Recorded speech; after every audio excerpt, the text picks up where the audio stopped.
दोस्तों, दृष्टि एजुकेशन में आपका स्वागत है। इस वीडियो में हम पर्यावरण अध्ययन के मूल्यांकन के संकेतक के बारे में देखेंगे। पर्यावरण के मूल्यांकन के संकेतक पर आधारित एक प्रश्न परीक्षा में अवश्य पूछा जाता है। तो सबसे पहले हम जानेंगे कि संकेतक क्या है। संकेतक हमें बच्चों की प्रगति के मापदंड प्रदान करते हैं। ठीक है, संकेतक हमें यह बताते हैं कि बच्चे ने अभी तक कितना ज्ञान व कौशल अर्जित किया है।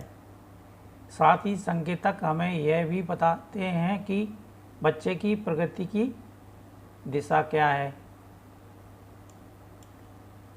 साथ ही ये आकलन के प्रति शिक्षक व विद्यालय का नज़रिया भी प्रस्तुत करते हैं। ठीक है, यह नज़रिया स्थानीय आवश्यकताओं के अनुसार अपने मानदंडों के निर्धारण को दर्शाता है। शिक्षण अधिगम प्रक्रिया सही दिशा में चल रही है या नहीं, यह हमें संकेतक से ही पता चलता है। पूर्व में हम प्रकरण के आधार पर अपनी शिक्षण योजना बनाते रहे हैं। संकेतक प्रकरण का ही परिवर्धित रूप होता है। ठीक है, प्रकरण में अक्सर प्रक्रिया स्पष्ट नहीं होती, जबकि संकेतक स्पष्ट रूप से क्रियागत शिक्षण की बात करता है। ठीक है, अब आगे आएगा आपका संकेतक का क्या महत्व होता है। सीखने सिखाने की प्रक्रिया में सीखने की निरंतरता को ध्यान में रखते हुए बच्चों के सीखने की बेहतर समझ और उसे केंद्र में रखने के लिए संकेतक अत्यंत महत्वपूर्ण होते हैं। संकेतक बच्चों को सीखने की दक्षताओं का आकलन करने के लिए एक रूपरेखा प्रदान करता है। ठीक है, संकेतक अभिभावकों, बच्चों और दूसरों के लिए भी बच्चों की प्रगति को आसान तरीके से समझने के लिए संदर्भ बिंदु की तरह कार्य करते हैं। ठीक है, अब हम पर्यावरण अध्ययन में मूल्यांकन के कौन कौन से संकेतक होते हैं ये देखेंगे।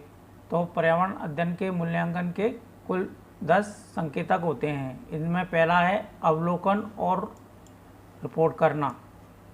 इसके अंतर्गत वर्णन सुनना, चित्र बनाना, चित्र देखकर बताना, तस्वीर, तालिका, नक्शे आदि आता है।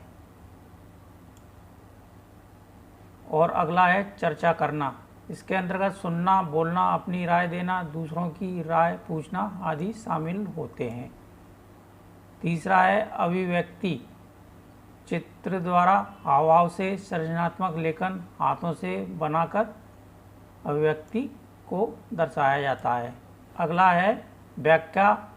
इसके अंतर्गत तर्क देना, तर्क के आधार पर चीज़ों में संबंध जोड़ना शामिल होता है। अगला है वर्गीकरण। इसके अंतर्गत समूह बनाना, समानता और अंतर जानना अर्थात तुलना करना आता है। अगला है प्रश्न करना। इसके अंतर्गत जिज्ञासा व्यक्त करना, समालोचनात्मक चिंतन, अच्छे प्रश्न बनाना शामिल होता है। और अगला है विश्लेषण। इसमें पूर्व अनुमान, परिकल्पना करना, अंदाजा लगाना, निष्कर्ष निकालना आता है। अगला है प्रयोग करना। इसमें वस्तुओं का जुगाड़, प्रयोग करना आदि शामिल होता है। और अगला है न्याय और समानता के प्रति सरोकार। इसमें विभिन्न और वंचित लोगों के प्रति संवेदनशीलता शामिल होती है। और अगला है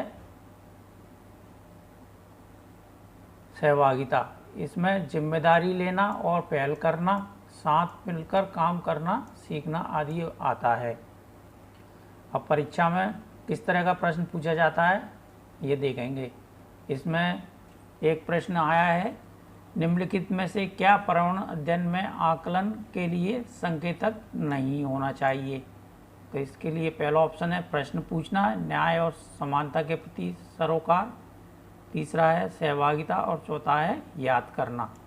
तो ये इसका सही उत्तर होगा। याद करना, स्मरण करना, रटना आदि ये नेगेटिव वर्ड हैं जो कि पर्यावरण आकलन के संकेतक नहीं होते हैं। दोस्तों, अगर आपको ये वीडियो पसंद आया तो प्लीज़ लाइक करें, शेयर करें और कमेंट करें। धन्यवाद।